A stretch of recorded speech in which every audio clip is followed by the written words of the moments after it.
There are some problems which Western people have in understanding the life of Zen, and I thought that before we go any further, I would devote this program to discussing one of the most crucial of these problems. It keeps coming up as people in the West learn about Zen or in some way come under its influence, whether they be painters or writers or just so-called ordinary people. And I think the central problem is the question of whether Zen is a kind of capricious, do-as-you-like spontaneity, or whether it's a very rigorous discipline. If you read, say, a book like The Dharma Bums by Jack Kerouac, you might get the impression that Zen is simply living the way you feel, following the natural rhythm of your own spontaneous inner life. On the other hand, if you read some of the books by Dr. Suzuki or other authorities on Zen, you would gather quite the contrary, that it's an extremely rugged and difficult undertaking. And what the old masters have to say about this is sometimes rather confusing. For example, the old Chinese master Lin Chi has this to say: in Buddhism, there is no place for using effort. Just be ordinary and nothing special. Move your bowels, pass water. When you're hungry, eat. When you're tired, go and lie down. The ignorant will laugh at me, but the wise will understand. And then another old master, Matsu, says, in the way, that is the Tao, there is nothing to discipline oneself in. If there were, the completion of such discipline would be the destruction of the Tao. On the other hand, if there is no discipline at all, one remains an ignoramus. So they seem to say, no, it isn't a discipline, and yet, yes, it is.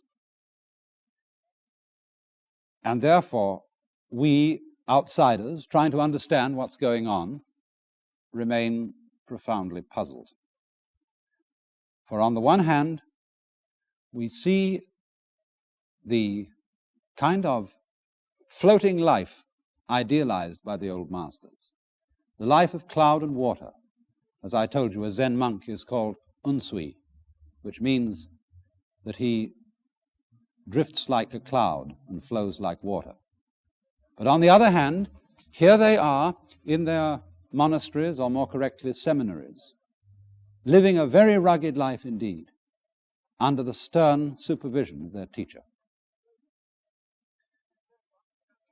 And so, to understand this problem, I want to go back and look at Zen in a social setting so that we can understand what kind of thing it is. And to do that, I want to introduce you to some technical ideas which Buddhism has about the basic nature of the universe so that we can understand the function of discipline in relation to these ideas.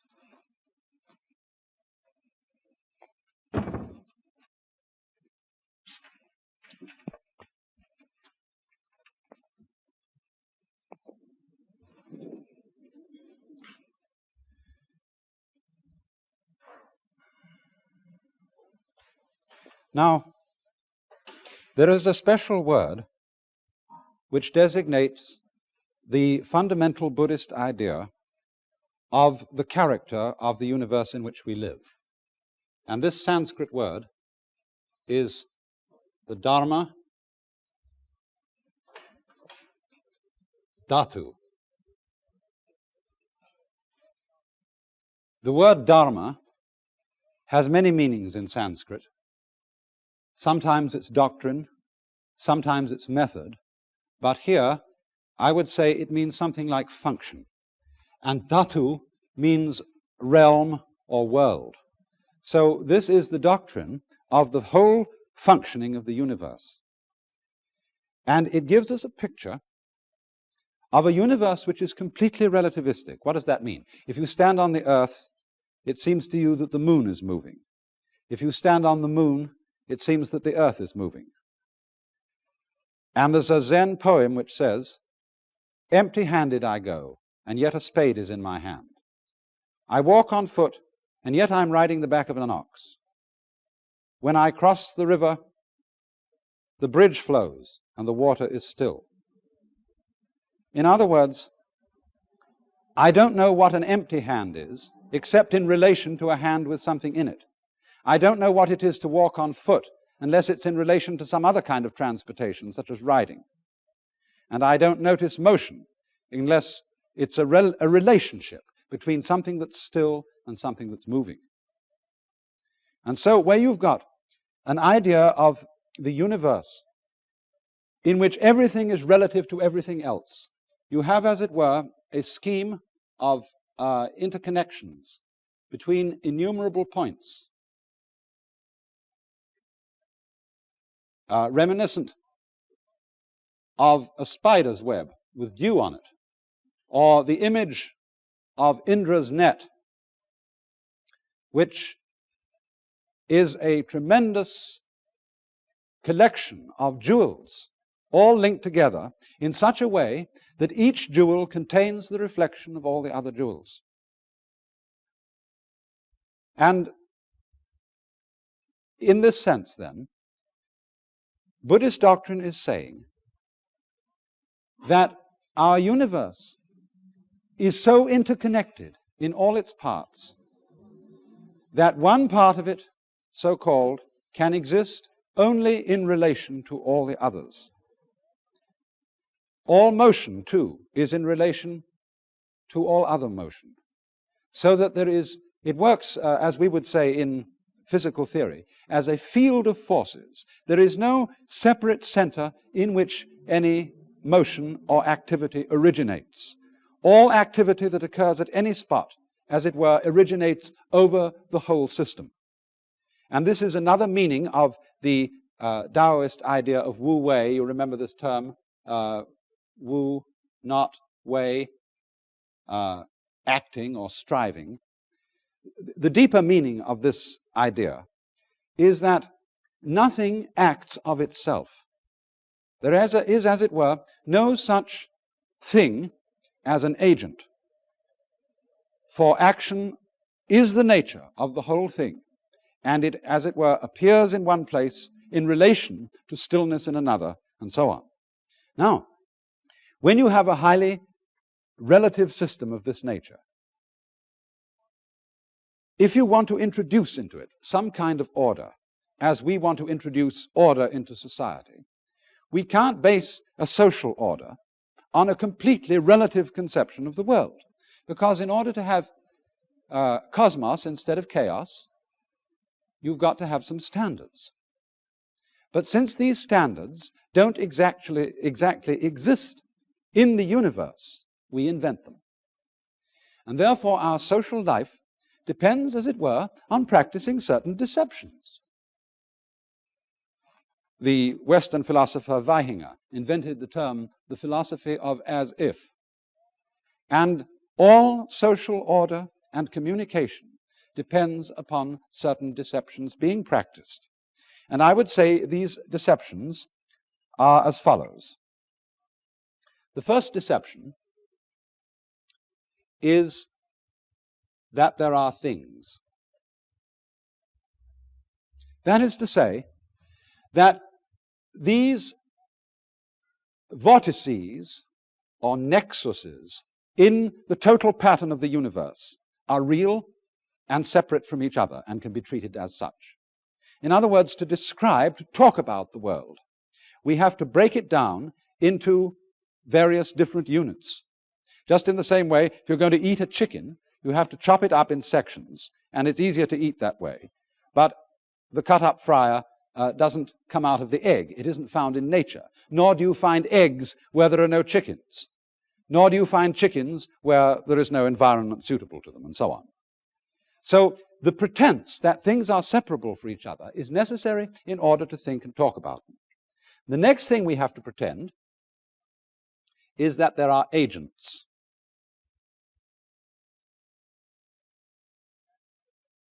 That, in other words, the human individual is a separate thing, originating action and responsible for it.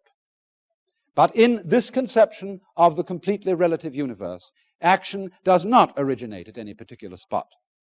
It's a property of the whole field, as it were, focusing action at these spots. But for purposes of social intercourse, we have to pretend that we are individual agents from whom action comes. And this pretense is enhanced by the third thing, the rewards and punishments.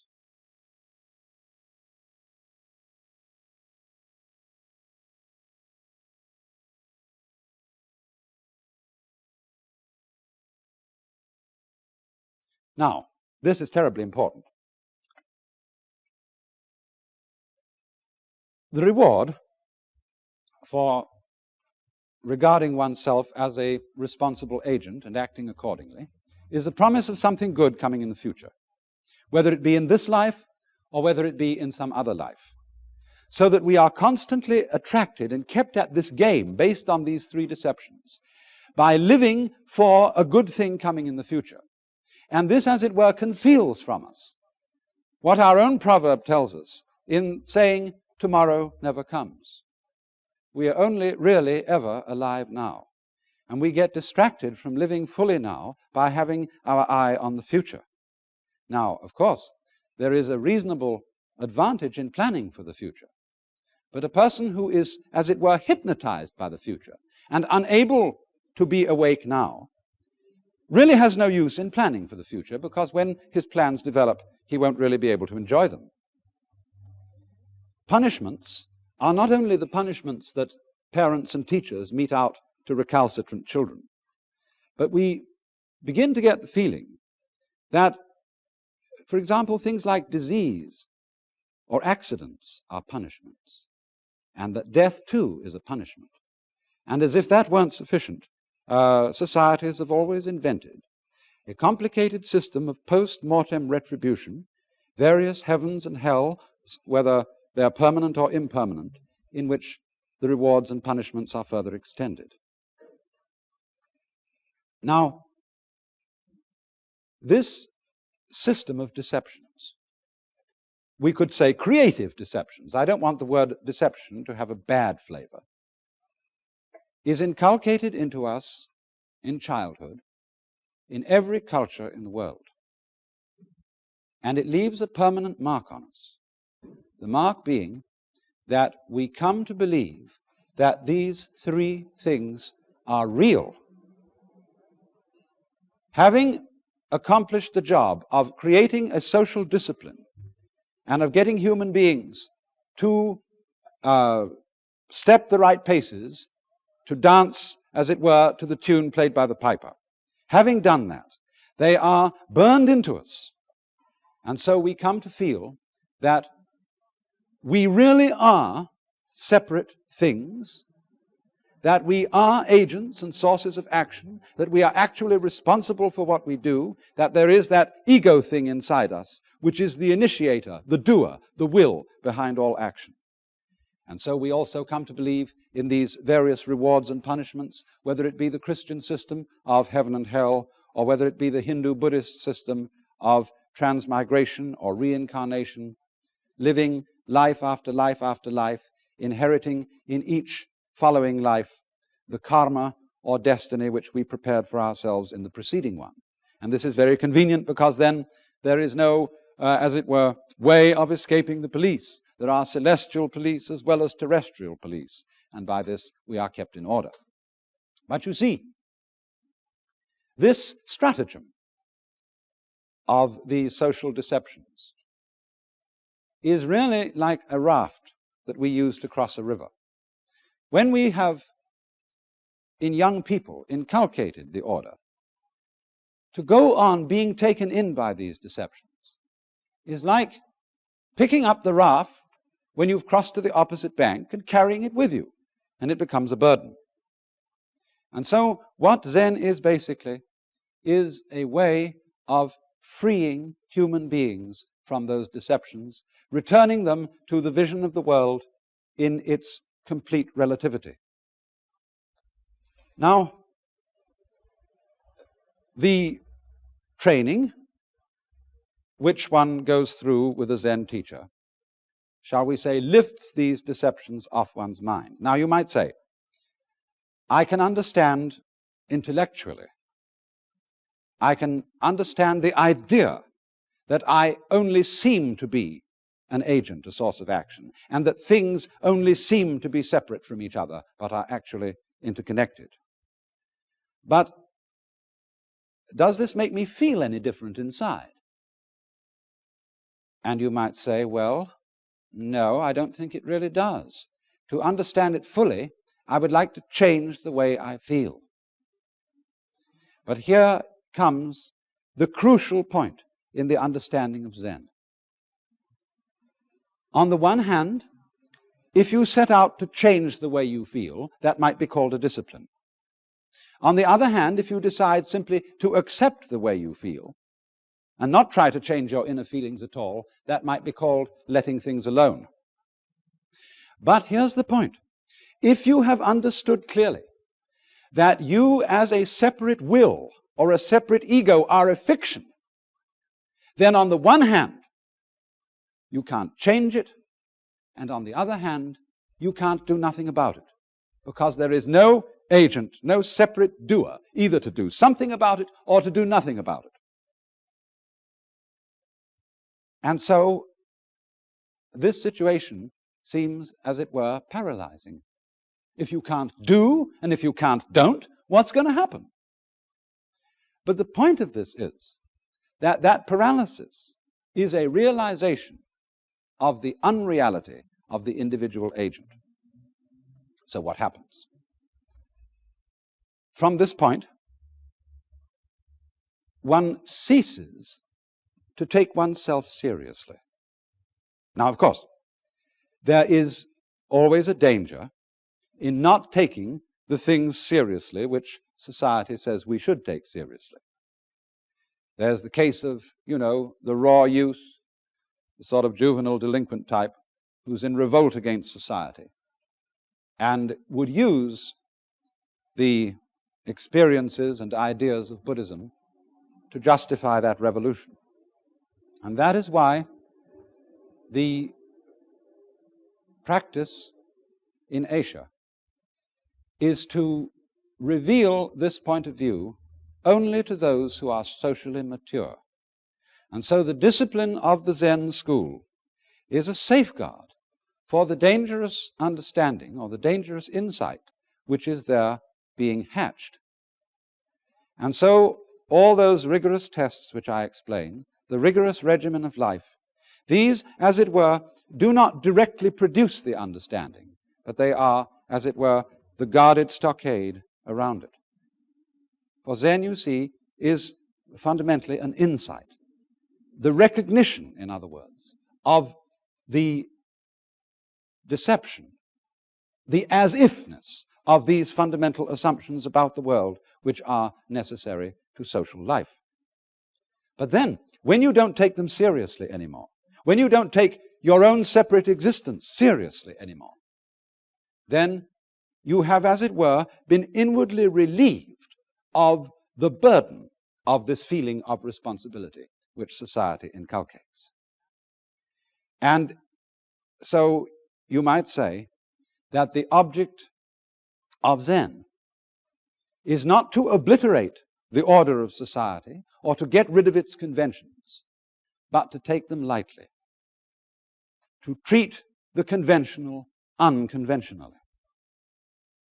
And this is reflected in the art of Zen, as where you see this Zen monk, the Chinese Hanshan, treated like a kind of clown. Or again, in such a painting as this, which shows the great master Hakuin, a Japanese master of the 17th century. This was painted by one of his students, and Hakuin himself wrote a poem above it. And here is the man, you see, who doesn't take himself seriously. It says, "In the assembly of 1,000 Buddhas, the one disliked by 1,000 Buddhas. In the company of a multitude of demonic spirits, the one hated by all the demonic spirits. Such an ugly, shabby, dim-sighted, bald-headed one that he is. As he is portrayed here, his ugliness is all the more aggravated indeed." Or again, art treated artlessly in this vase of flowers by the modern Chinese painter Bai Shi, a great master of the craft of painting, but here painting almost as naively as a child, for this is artless art. Or again, the sacred treated in a secular way, as in this painting by Sengai, another 17th century Japanese master, of the three sages, Buddha in the center, Lao Tzu to the left, and Confucius to the right. You see, they're treated in this slightly humorous vein that doesn't take them quite seriously. Now, in order to understand the real element of discipline in Buddhism, Western students often get phased or muddled by a kind of what I would call mysterious East department, a projection of too much excellence on something foreign that is not familiar to us. And this occurs particularly among people who think of Buddhist practices as producing all kinds of fantastically miraculous and psychic powers, and who think that if they go to Japan to study Zen, they're going to come back converted from human beings into supermen. Of course, in popular superstition in Asia itself, Buddhism is sometimes regarded in this way. But really, it's a very natural thing, and we shouldn't be taken in by that. And when we see works of art such as this, we sometimes have difficulty in judging what kind of excellence is in them, what difference there is between formal art on the one hand and Zen art on the other, because we are so with these productions, we belong to a foreign culture. Now, let's take an example of a certain piece of calligraphy. I'm showing you now an informal piece of Zen calligraphy by a very great Chinese master. We, of course, can't read it. It doesn't mean anything to us, and therefore it seems to be nothing more than just lines on paper, rather interestingly and dynamically drawn. But now this might be compared with another piece of calligraphy, which I'm showing you here. This, like the one done by the Chinese master, is also written by someone to whom the written forms have been familiar all his life. He's practiced them again and again and again, and he's written them in the same kind of cursive, running, informal style. But you see, here it is. The moon and the water, written in English with the brush, with the same amount of fundamental practice involved in forming the letters that anybody goes through in China or Japan to learn to write.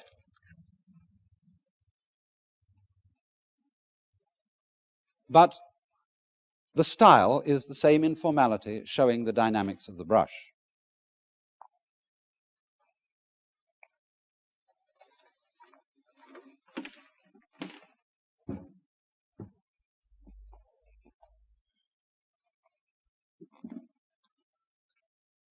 So you see, a great part of the discipline of Zen is simply the discipline of Far Eastern culture, whether it be the way of life, such as the moral and ritual principles of Confucianism, whether it be the art of painting, or of writing, or of gardening, or whatever it may be.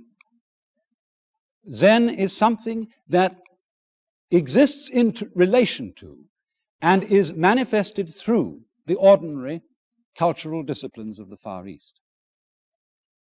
But in itself, what Zen is something quite different from these disciplines. You see, every discipline that we undergo envisages success in achieving certain skills. And success is something that we must always think about in relation to the individual considered as a separate agent or will. Do I succeed or do I not succeed? Zen, however, you see, is the essential insight that this individual will is a fiction. It isn't a question of fatalism either, because fatalism is the idea that the individual will is the puppet of circumstances.